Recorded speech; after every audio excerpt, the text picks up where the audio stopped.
very good morning, good afternoon, and good night to whoever is watching this. Guess what? Happy New Year, Merry Christmas, belated. I don't know if you have just passed by this very episode. This is the first episode of 2025 when it comes to Youth Pulse podcast with me, Diko the Ando, whereby we tackle everything regards to youth because we need to be talking from our hearts. That's why it's the matters of the heart.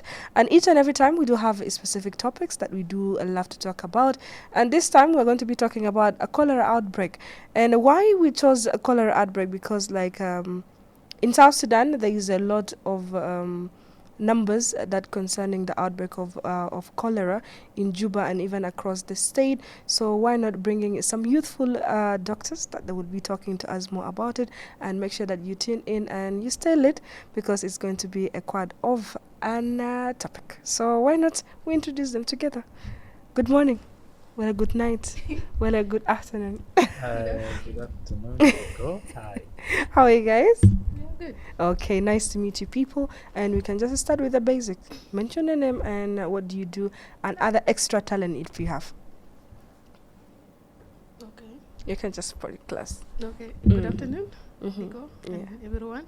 Mm. I'm Rosanna Uchok. Mm. I'm a clinician. I did clinical medicine, Mm. and I'm also a medical student at the Yale University. Okay. So, yeah. Doctor. So what other talent apart from being a medical doctor do you have? I'm a mentor. Okay. I mentor young girls on comprehensive sexuality education, and then career guidance. And I'm someone who loves agriculture, so I have also a company, and I'm a founder of AgroLink investment company, Okay. because I thought that the issues of young people can be solved through agriculture. Yeah, Okay. thank you. When I grow up, I want to be like you, yeah? Thank you. Sir. Yes. Hi. You can just introduce yourself. Yep. I'm Bill Koy Luis, Dr. Bill Koy Luis. I did MBBS. Currently, I work at Juba Military Referral Hospital, also known as Giada Hospital. My other talents, to put it simply, I am an entrepreneur and I've got things in the pipelines, Okay. but this is not the topic of the discussion today. We'll save that one at a time. Okay. When it comes to the topic of today, you already mentioned that we're going to be talking about cholera outbreak, right? What do we mean by cholera in simple terms, and how does it being transmitted? I think you can do the intro, then she can do the transmitted. Definitely. Yeah.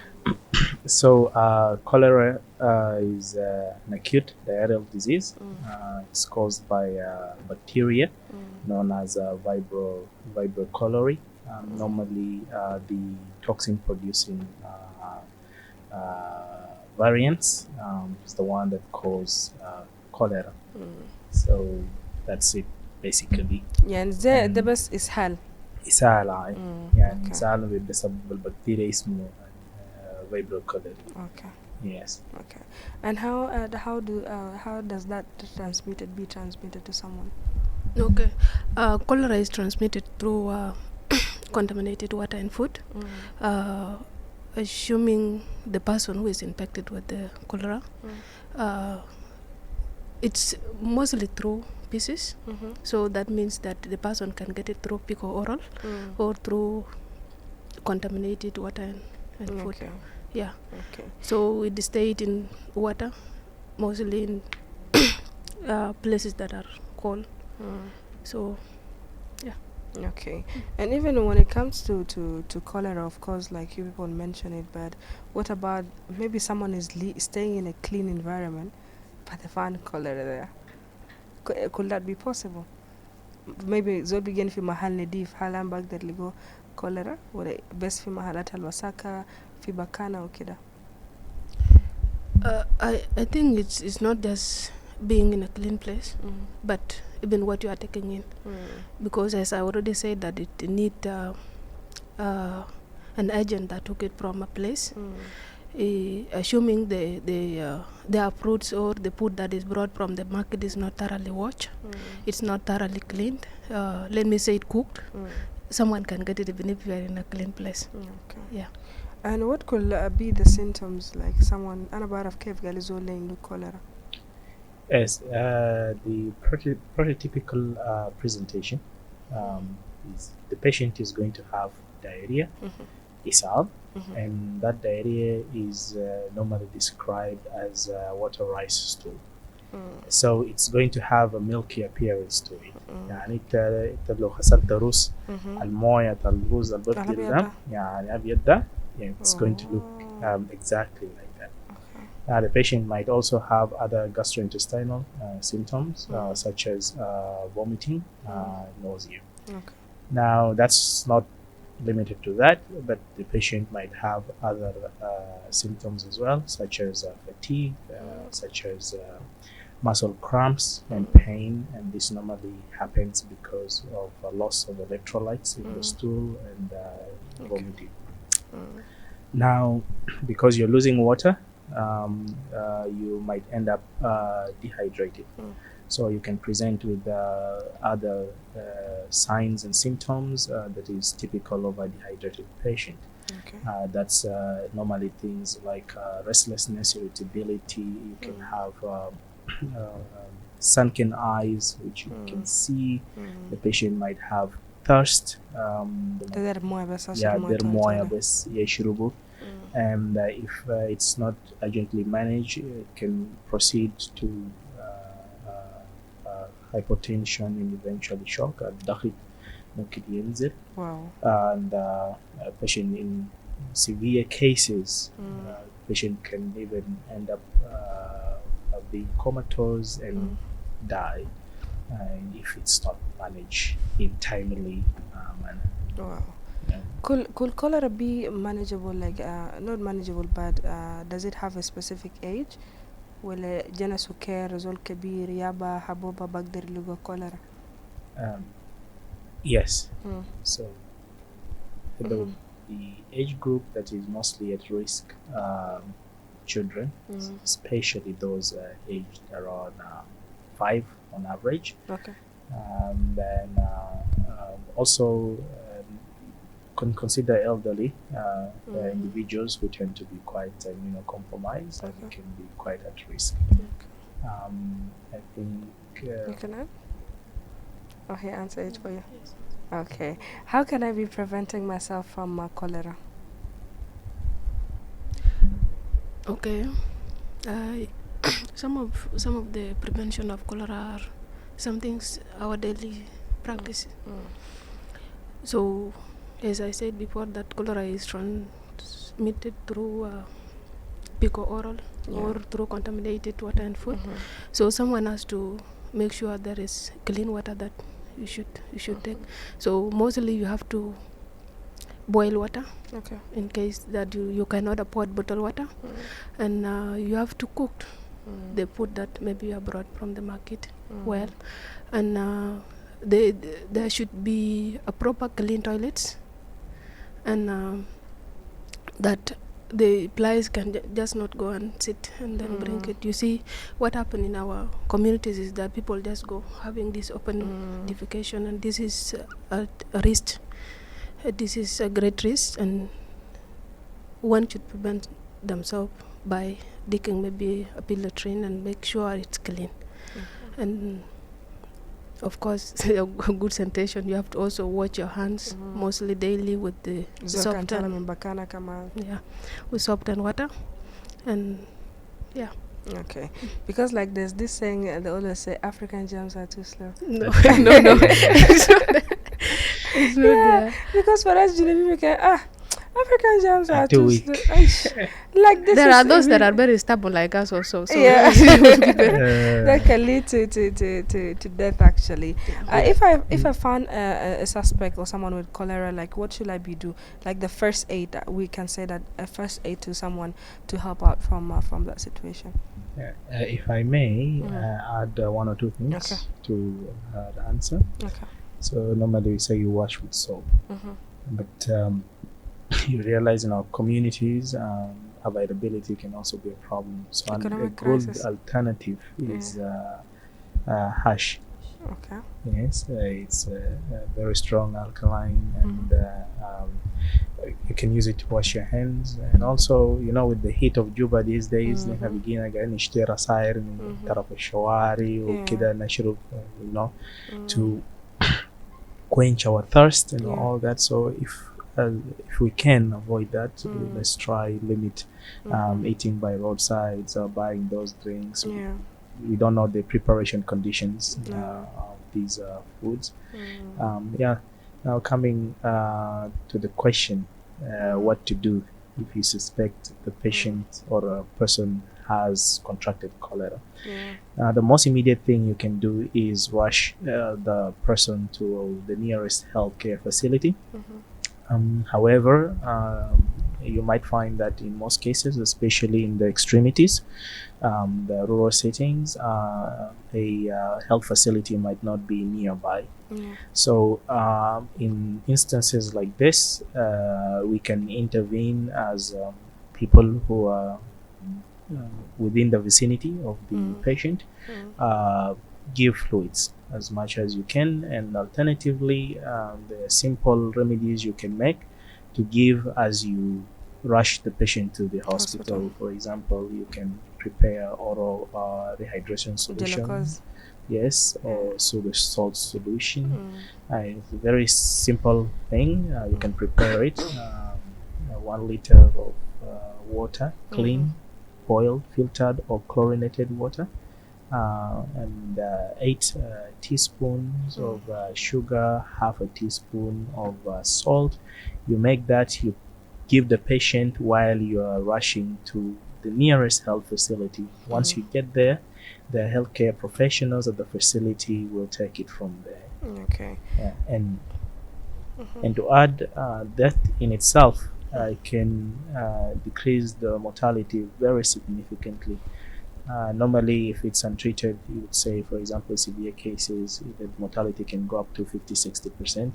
But if the appropriate intervention is done, you can reduce it to up to less than 1%. Okay.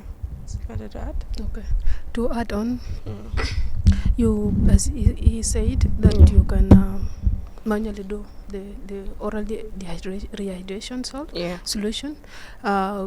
As in the case of children, a mother is supposed to continue breastfeeding the child because there is fluids in our breast milk. Yes. So you cannot just leave the child because these children are going through dehydration, and when the child is constantly breastfed, it's going to add a lot of fluids. Yeah. Okay. In all this, there are also always challenges. Yeah, like have you people been trying to set an awareness as youth to the people outside there regarding cholera, because like it's not much more in Juba than the state side, yeah, especially in Unity State, for example. But still, I feel like it's also an opportunity for also young doctors like you people to set awareness to the people. Like, have you people tried to do that, and in case of any challenges that you people faced? Right. In this regard, at Juba Military Referral Hospital, we do the awareness. Okay. It's almost daily basis. There is an announcer with a mic that Yes. walks around, Yeah. announcing availability of announcing the outbreak, announcing also the availability of the vaccine. So we try to at least make sure that every person that comes to the hospital, every child and every person who is within the age limit gets the vaccine. Okay. That is an active intervention that has been implemented at the hospital where I work. But I think the other health facilities, Sabah, for instance, has also been actively trying to create this awareness and also encourage vaccination. Okay. And to talk about vaccination, I feel like also we are a little bit very stubborn sometimes, yeah. When Corona came, we're so hesitant. There's this rumor, you'll not give birth, you'll not do this, you'll not be doing that. But now even, again, rumors came with cholera, like don't take that one, it's not for you, it's not good, but yet it's an outbreak, and this is what going to be helping you. So like in the role of vaccine, like how do you guys, I think vaccine can really prevent from cholera? I think vaccine can really help because what is in vaccine is actually The medicine. the disease is not Mhm. actually the medicine, but it's part of the virus that is taken. You see, it can be kept either live or dead. So this bacteria is put into your body, that is through vaccination, and then this one will like wake up the immunity. Sensitize. So Yes. the immune system will be so much alert. So when you have an attack of cholera, the immune is already prepared, and this one will already fight the bacteria out. So it will be hard for someone who has already taken vaccine to contract or to be infected. Okay. Yeah. Want to add? Yes. So, like she alluded to, the vaccine will help you build up your defenses, like she mentioned. And here's the thing: when you receive the vaccine, you build up your immune system. Even if the bacteria was to get into your guts, right? Even if you were to be infected with the bacteria, right, you are very unlikely to develop the disease. And if you do, in all likelihood, it will be very mild disease. So it not only decreases morbidity, but it also decreases mortality very significantly. The other significant aspect of vaccination is that by extension, you also protect the people around you. That's called herd immunity. So when you get vaccinated, you are unlikely to infect the people around you. So if I'm vaccinated, for instance, she's not vaccinated, and I acquire the bacteria, in all likelihood, I am going to clear most of it. And even if I was to shed the infective dose that would be needed for her to become symptomatic, won't be reached. So by getting vaccinated, you're also protecting the next person. So it's very... And how do you guys think the community can work together into this? Because like these things that are happening in the community, and with the negligence, and it's just a lot, like in the deeper roots in the areas, like how do you think they can work together to prevent cholera as well? I think the communities can work together because there are people that really implement in any program that is designed to address the issue. Let me say it like in that year 2020 when coronavirus came, you see there were a lot of resistance in the communities because they thought this was just a mere flu and there's nothing they can do about it. But in the cases of cholera, they know this one is really a problem.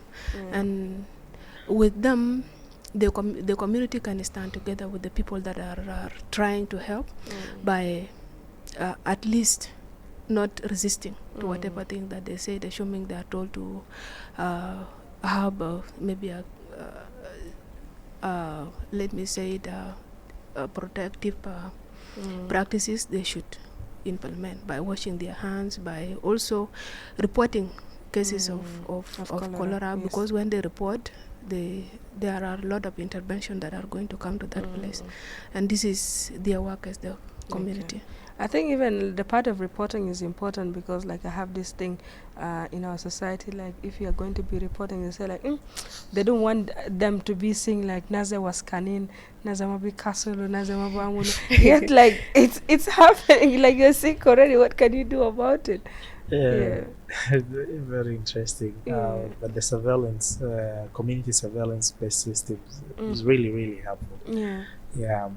But to add to what she alluded to, I don't know if you know, but almost half of my life I was in Yambia, And I didn't know this. Yeah.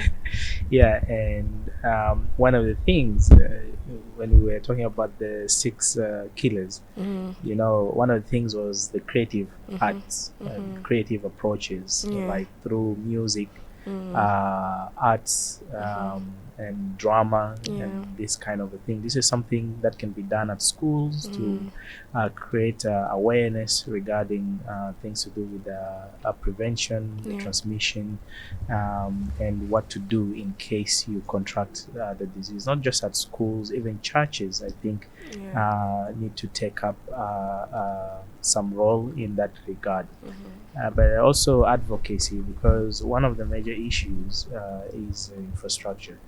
And if you look at the high risk places like north of the country, Rank, Malakal, Yeah. and so on, the infrastructure, you know, as far as sanitation and safe water It's a provision little low. goes, is quite a problem.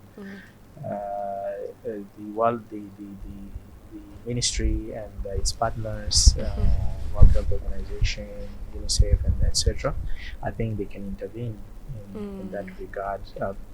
Of course, in concert with members of the community, but also peer-to-peer education. Yeah. In every community, we've got, you know, someone who went to school and learned something and can educate their peers Others. regarding the outbreak itself. So in that regard, it will really be helpful. Yeah. And so I think also things like workshops, these are things I think we can arrange. You see, even in our area, Fihilla, in the Namedan place. D'accord. So what the local community within that specific area can do is pick somebody from the community, set up a workshop for a few hours at the field, announce to the people within the immediate vicinity. You're gonna have some sort of a workshop or something, like arrange it yourselves and then go to Jammu fi Maidan, you know, and you know, you discuss this, come up with solution, intervention as a community. These are all things that's within our capacities as members of the community that we can do. So yeah. And even like getting me into the last question, like, oof, episode always go very fast. Yeah, we have just landed on the last question already, but the last question will be, the other one is just a follow-up of what I asked about youth, how they can set awareness, because like I feel like with the 75% of us being South Sudanese, we are youth. It's our responsibility kashabab and lazim nawa'u nas, and as well we can be using some of the platforms. Despite that, at this moment, I don't know if by the time people are watching this, maybe they will have uplifted the shutdown of TikTok and Facebook. But it's still, I feel like we can be using social media and other ways to set awareness, because like someone shab tama bag derkenga ragani fi medana kama ya bada kede hakileta kama jariba murkef. So I feel like there's many ways that we can use as youth to aware our people and as well our peers. Yeah, sure. As you said, in the country, young people are about 73, right? And of the country's population, and majority of these youth are having access to social media, and I think this is the best way that they should also set awareness of let me say the cholera. There are people who do not know much about it, but let me say it, if I go and talk about cholera, someone will understand, and then you will also go and educate your community about it, or starting from your family. The family will go and tell others, and then it is spread like that. Apart from social media, young people can also do other creative things, as you said before, by using the art, by also there are those in the film industries as now.